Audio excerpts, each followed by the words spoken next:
Dear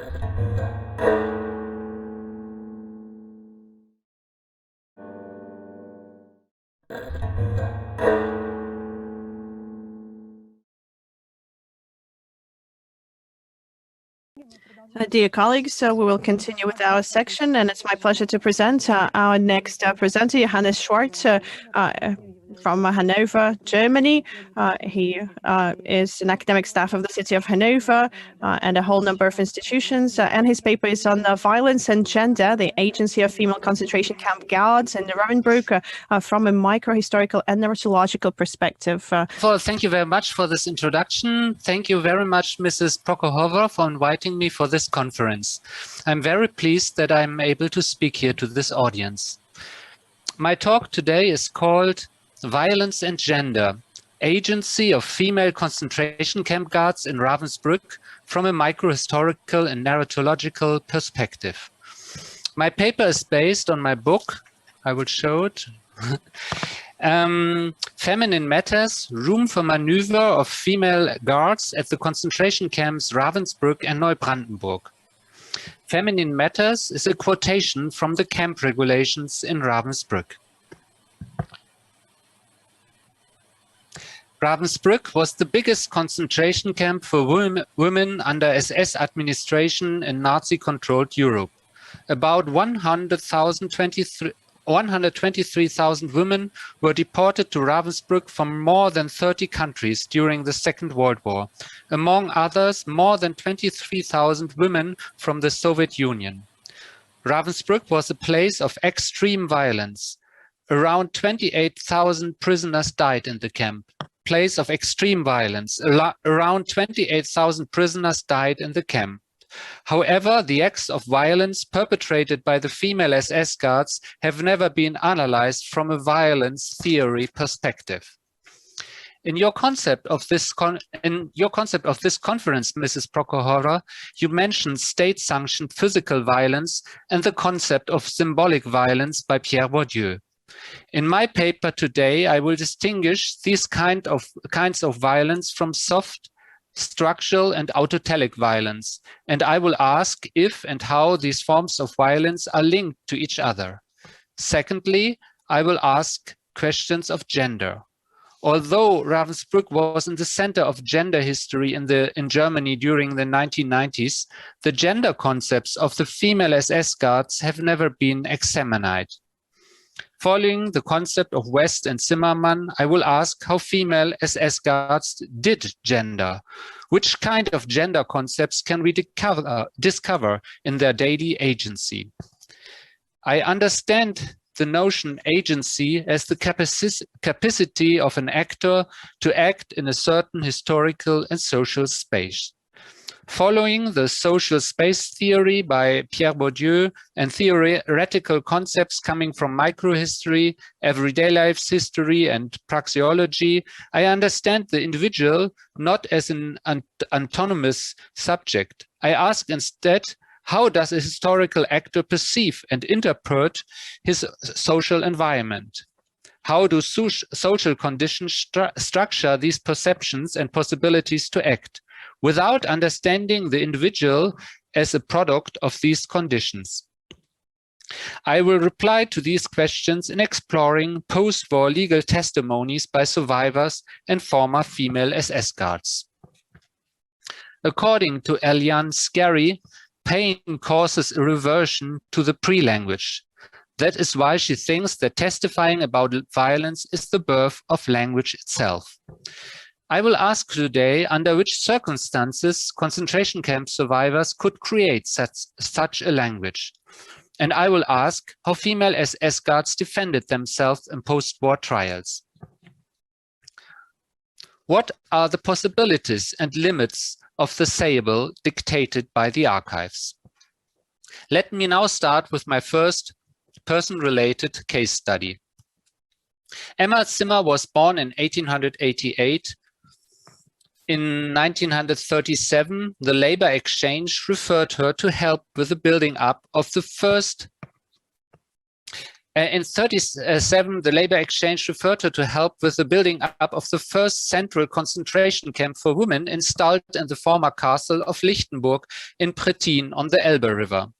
In May 1939, the whole camp was transferred to the newly constructed barrack camp in Ravensbrück. In January 1941, Zimmer became the deputy female SS supervisor of Ravensbrück.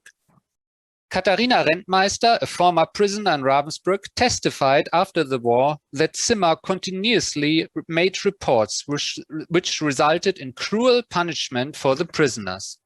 The prisoners were punished with 3 up to 4 hours of standing in the evening after the war, withdrawal of food, arrest up to 6 weeks, punishment block 3 months up to 2 years, beating with a stick 10 to 75 strikes, depending on the severity of the case.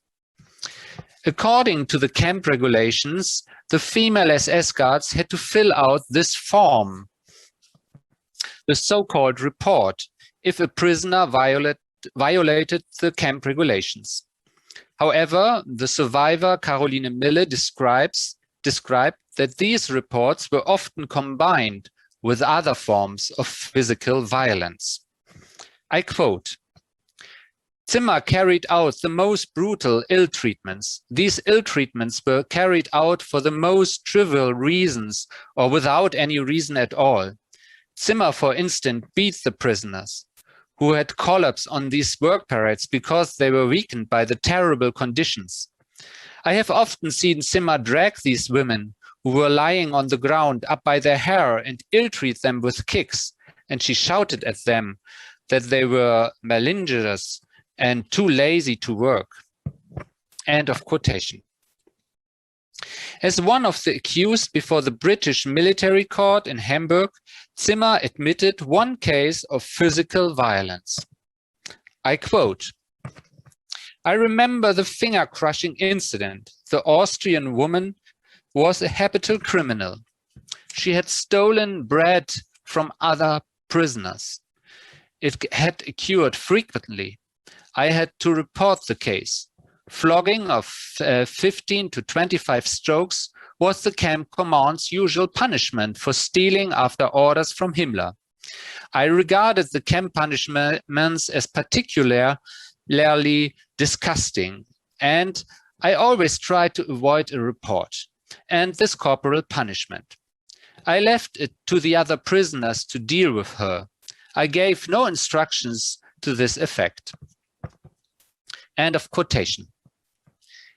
These two testimonies are structured by a juridical discourse.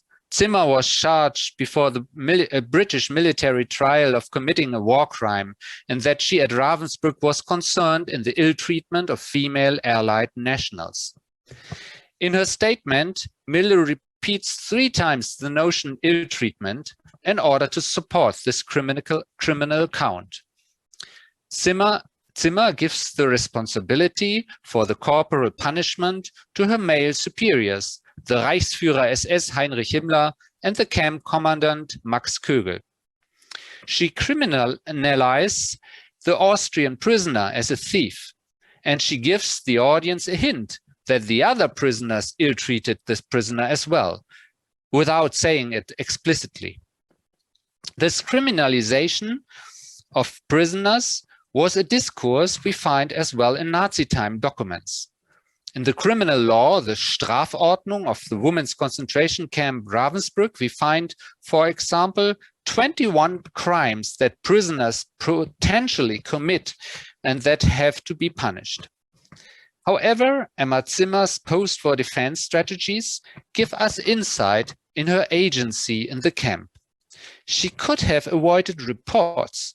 In her daily praxis, nobody forced her to make a report or to commit violence. Let me now try to distinguish the different forms of violence we can find in these testimonies.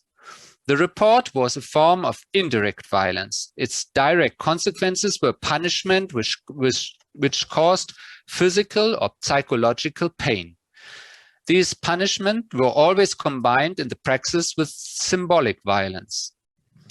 Symbolic violence, in the sense of Pierre Bourdieu, are, for example, words which replace something else that does not have to be done explicitly, but which can install the same unequal power relations. The insult, for example, is a linguistic act that humiliates the victim in a symbolic way. When Miller insists on the fact that the physical violence was carried out for the most trivial reasons or without any reason at all, she underlines the autotelic character of this violence. According to Jan Philipp Reemsma, autotelic violence had no function at all and has its aim in itself. When Miller explains that the prisoners collapse on these Berg parrots because they were weakened by the terrible conditions, she highlights the structural reasons of this violence. Zimmer herself indirectly admits the structural violence when she testifies that the prisoners stole each other's bread. The structural violence provoked physical violence as a punishment. Miller adds that this violence sometimes developed itself into cruelty. The anthropologist Veronique Nahum-Grapp defines cruelty as an act that adds something to the violence. The defeat of the victim is not enough. It degrades the victim and wants to cause pain. After hitting the prisoners to the ground, Zimmer drags the women who were lying on the ground up by their hair and kicks them. I want to ask now if these forms of violence and cruelty were combined in the daily praxis as well with soft violence. For this reason, I quote the survivor, Lina Megro. I quote, Zimmer could be very cordial in conversations with prisoners. I myself had to bring often by her command leftovers secretly and against the rules in her punishment block, as she used to say. Usually, she called her always hungry punishment block prisoners her kids. According to Pierre Bourdieu, soft violence is invisible, unrecognized, similarly voluntary and forced. In describing these punishment block prisoners as always hungry, Megro highlights their extreme famishment. The structural violence was the reason why these prisoners would be interested in leftovers from other blocks. They don't recognize this gesture as violence and take the leftovers voluntarily. In showing these gestures of generosity, Zimmer demonstrates her social power to the prisoners. In claiming that she does this against the rules, she could stage herself as a courageous and fearless SS guards who cared only about the well-being of the prisoners. The prisoners, on the other hand, lived in such a situation of extreme dependency that they perceived each small relief as an improvement of their desperate condition. That is how Zimmer could establish power relations. Now I want to present my second person-related case study in order to discuss gender questions. Johanna Langefeld was born in 1900. In March 1938, she applied for a job in the women's concentration camp of Lichtenburg. In March 1939, she became the female supervisor of the camp. In May 1939, the camp was transferred to Ravensbrück, as we already heard. After the war, American investigators asked her if high-ranking officials of the Nazi state visited Ravensbrück. She replied, I quote, during an evening roll call, a general of the Air Force with his staff visited the camp. He saw how the prisoners lined up for the roll call. I was standing in front of my office when he was coming towards me and asked me, how do you make this? Who is the person who gives the order? Who gives them the instructions? One cannot hear a command, but the women are standing there nonetheless. I said, this has surely its origin in the fact that the woman is the one who loves law and order, and therefore this can be done without screaming. Langefeld defines here her gender concept of the real nature of the women. Women love law and order simply because they are women. She even states that this concept was shared by other women in the leading positions of the Nazi state. However, her attempt to organize support by other leading women in the Nazi state failed. I quote, mainly because the women had so small influence in feminine matters in Ravensbrück, as Langefeld explained to the American investigators. The defense strategy of Langefeld was to present herself as a female supervisor who had very little influence in the camp, because she was afraid of being accused of ill treatment and murder by the American war crime units. However, this quotation proves that the notion of feminine matters played a major role in the self-perception of female concentration camp guards. Let me now come to my conclusions.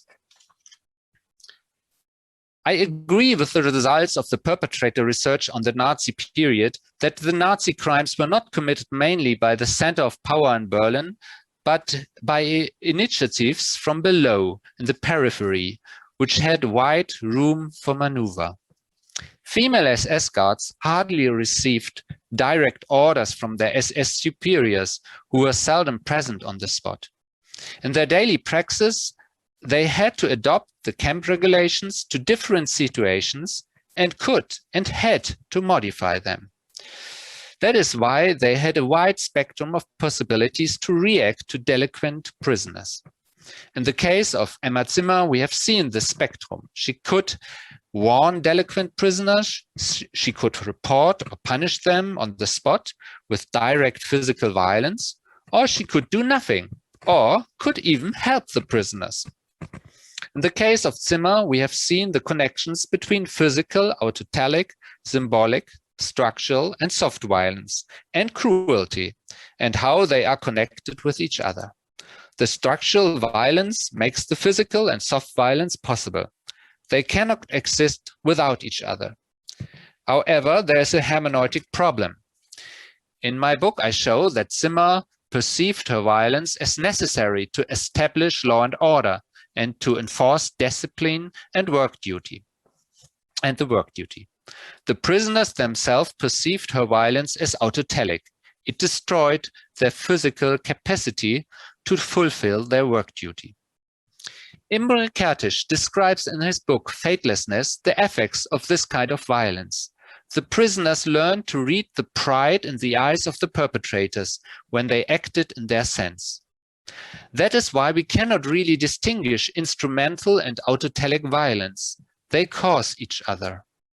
This combination of instrumental, autotelic, and soft violence was a means for the female SS guards to refresh every day the power relations and to force the prisoners to work. In comparing this violence to the experience of male concentration camp survivors, we can't find any fundamental difference. That is, but what is then the difference between male and female concentration camps? The historian Jane Caplan writes about this question. Maintaining the femininity of uniformed and unarmed women warders was potentially a harder task for women warders than for SS guards, who only had to extend to an extreme degree positive values and behavior rooted in long-standing masculine and military codes. By contrast, women warders had to disown feminine values and behavior on the job. In the first sight, the case of Johanna Langefeld approves this argument. She actually had problems to realize her feminine ideals in the daily praxis. However, she did not have to disown them. On the contrary, she even was proud after the war that she had enforced her feminine ideal of law and order in the women's concentration camp of Ravensbrück. Of course, this was a post-war defense narrative which had the aim to deny any involvement in crime and violence. However, we find the notion of feminine matters as well in the camp regulations.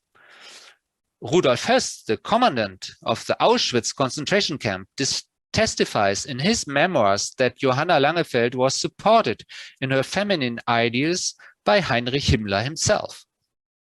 However, in my book, I show that most of the female SS guards copied the masculinity ideal of hardness and pitilessness in their violent behavior from their male SS colleagues. But this does not mean that they disown their femininity. On the contrary, the female SS guard showed in a demonstrative way signs of femininity during the roll calls in Ravensbrück, like perm hairstyles or earrings. At the same time, they forbade the prisoners to show any sign of femininity. They even hit them if a single curl was visible under their headscarf. The female SS guards did not disown their feminine ideas, but tried to realize them in different ways. Only few female SS guards like Langefeld caused anger among their male superiors with their feminine ideas. Most of them integrated themselves very well in the social field of the concentration camp and did not have any fundamental conflicts with their male colleagues. They tried to combine their gender concept with their daily work praxis. In their perception, this was neither a contradiction nor a problem. But can we conclude all these results from post-war juridical testimonies? From a narratological perspective, I tried to distinguish in my book Nazi time perceptions of the prisoners by female SS guards from post-war defense strategies. In the case of Emma Zimmer, we could see links between these discourses. When Zimmer is criminalizing the prisoners in a post-war trial, she expresses herself in her Nazi time categories. Survivors like Carolina Mille expressed themselves mostly in the language of the post-war juridical system. When Scarry writes that pain destructs language, we can understand how difficult it was for survivors to describe their experience in a post-war trial. The language of the British penal law offered them at least some instruments to describe their experience of violence. In this sense, narratology can help us to understand how concentration camp survivors could find a language about violence, cruelty, and mass destruction. Thank you very much for your attention. Thank you so much, Johannes, for a wonderful presentation. Again, does anybody have questions among our participants? And I can see that Arseny, did you want to ask a question? Arseny, well, in actual fact, I wanted to thank Johannes. It was I was clapping. That was the okay. I thought you were raising your hand, but you were thanking our presenter. Okay, then, if there are comments, colleagues, please go ahead. Or if we have anything in our YouTube chat. Perhaps while we're getting everything together, while we're waiting for questions, I have a small question to ask myself. And it pertains to what you were talking about, Johannes, in terms of the fact that women gods were reproducing various norms. They were combining masculinity and femininity in their behaviors. And the question is, well, perhaps you trace this. How did this relate to the perceptions of masculinity and femininity that existed in Germany at the time, and that would be evolve over the course of the first part of the 20th century, as I assume? And who was the one who came up with this discourse first of masculinity and femininity? Whether it's the authorities, or are we talking about everyday perceptions in terms of how different genders should act? And how did this combine and apply to your topic of study? Okay, I don't know if I understood the question correctly. So the ideals of masculinity and femininity, they have different roots, and also the violence. First of all, in that time in Germany, in the first half of the 20th century, violence was very common in education. So also in schools, like children who didn't obey, they were hit at that time. So that was very common. And this kind of violence committed also by women was then transferred also into the concentration camp. But when we follow the survivors' testimonies, the degree of violence was also new to the SS guards, because Germaine Tillon, for example, she writes in her memoirs that the new SS guards, when they came to Ravensbrück, it took up like 2 weeks until they started to hit like the other SS guards. So they first of all, they were afraid of the prisoners, and they couldn't do anything. And after a certain time, they learned how to act towards the prisoners, and to be to commit the same violence as the others. Male guards were not so many in Ravensbrück. In my book, I show that this copying of masculinity values was observed by the survivors mostly in places where we had both male and female guards. For example, in Ravensbrück, there was a big textile industry. They produced uniforms for the SS and also for the concentration camp guards. And in these tailor shops, there were also some male guards. The head of the tailoring shops, they were always one man, and they showed the other female SS guards how to hit the prisoners, and they were very brutal. And the prisoners, they observed this kind of brutality copied by the female SS guards from the male SS guards. So, yes, what Jen Caplan said, this pitilessness, this cruelty, had a long tradition in the German military.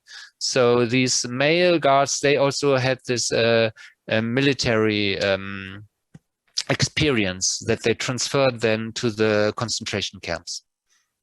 I hope that I answered to your question. Mm-hmm. Okay, yes, thank you very much. You did. Dear colleagues, are there any further questions or comments?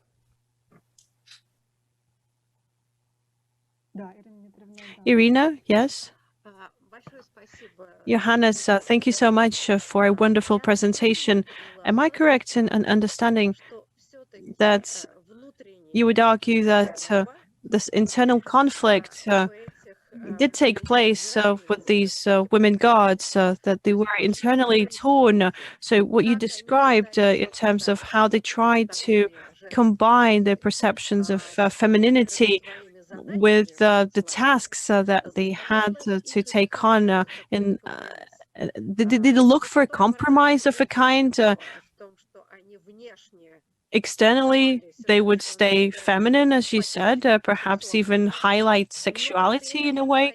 And at the same time, they were looking for means to justify their cruelty.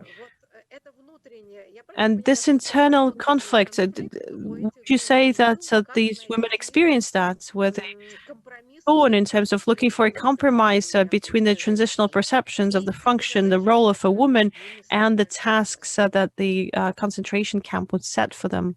Thank you very much for this question. I hope I understood everything you said. Yes, I would agree totally what you were saying. These female SS guards try to find a solution for the daily problems they had in this concentration camp. They had very much room for maneuver. The male superiors just said them, organize this camp, I don't care, you have to do it yourself. So then the female SS guards tried to organize it. They were also, I would say, tactical. They tried to integrate in their decisions also functionary prisoners, and they tried to give them a lot of powers to organize the camp. There are a lot of testimonies about Johanna Langefeld, who integrated very much the Polish woman, because the Polish prisoners were the biggest group in Ravensbrück, and she tried to integrate them in the power structures and gave them a lot of power how to organize, like work details, and yes, and also to make them work and observe the working of the prisoners. So it was always a compromise. And you see, Johanna Langefeld, she had these kind of feminine ideas. She, for example, she was very angry once. The woman, Soviet woman, that's something Margarete Buber-Neumann tells us in her memoirs. Once Russian woman, Soviet woman coming from Soviet Union, they're coming to Ravensbrück and they took a shower. And then there was 1 or 2 male guards who entered the room. And she was very angry about them and sent them away. So she really had their feminine ideas. She, of course, she when it was necessary, she used violence, and she also did this punishment, striking with a stick. But she also defended her, as she said, her camp, her female camp, from influence from outside, from men who had no right to enter the women's concentration camp. So yes, I would agree it was a daily compromise. She was very engaged in her task to rule this camp, and she had her ideas. And if something didn't went in the way she wanted it to be, she became angry, and she wanted to serve her task, her task to rule this camp. I hope this was an answer. Yes. Thank you very much. We have one more question from YouTube. For instance, what are the reasons that they would suppress femininity among the victims? Why would they not allow the prisoners to express femininity? What was the reason for that? This is a very good question, because this is a very important point in my book. When Jane Caplan said that the female SS warden had to disown their femininity, I wouldn't say so, because they, in the roll calls, they showed their earrings, their pearl hairstyle, and on the same time they forbade it to the prisoners. And I think that the reason is that it was a privilege to show your own femininity in a camp. The prisoners had no rights at all, and they even didn't have the right to show their femininity. That was a kind of oppression. It was, yes, combined with the situation of being a prisoner. As a prisoner in a concentration camp, you have no right, and you even haven't the right to show your hair, your femininity. This was a way to oppress the women. Okay, and the last question from Mikhail Davidenko. What is your attitude to the Stanford prison experiment? I'm sorry, which experiment? The Stanford prison. Can you explain which experiment you mean? The prison experiments. The prison, the experiment where how people copied the behavior. Yeah? 1971, right? Yes, I guess yes, that's what they were talking about. Yes, I know these experiments. In general, I'm a bit skeptical, because I'm not very sure that you can make an experiment that helps us to understand historical settings, because historical settings, they are always different. And I think you can use them to underline differences, to underline historical, special historical situations. But I don't know if you can explain with them the whole history. History is very complex and has always a very special setting. I hope this is the answer. Да, спасибо большое. Olga, yes, thank you very much. We have to move on to our next speaker. Thank you so much for your wonderful presentation, for the discussion.